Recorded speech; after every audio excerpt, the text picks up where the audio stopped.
mean, it is long-term planning to buy your first house. And even when you do everything right, even when you do everything right, buying a house is crazy because they want like your firstborn child and blood type. I mean, they ask you for every little thing.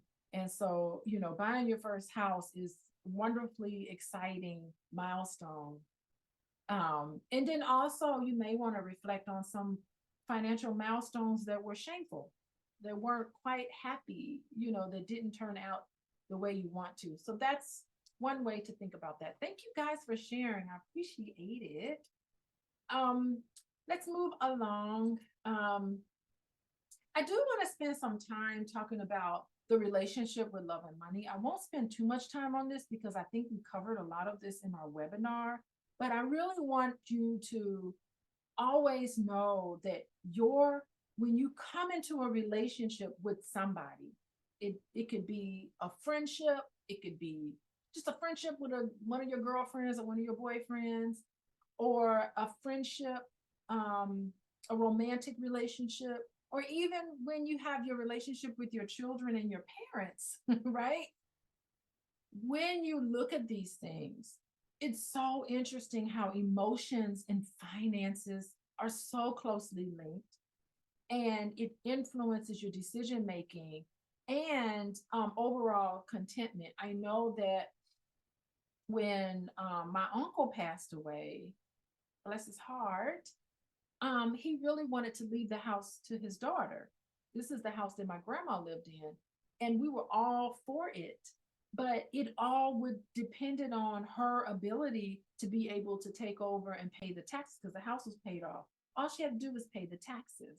And so sometimes that can be contentious in the family. When somebody passes away, big mama or grandpa passes away, sometimes that love and money, the people in your family and the people who you love, it can be very, very contentious. And I've seen people in families not speak to each other because of money. And I think that that's unfortunate.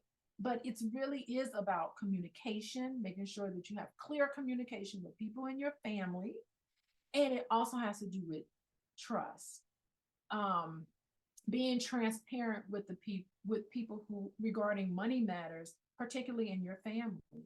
And um and I think that the loss of a loved one is, there's so many, you're grieving at the same time that you are also dealing with the financials with somebody, and it can make things, miscommunications happen all the time.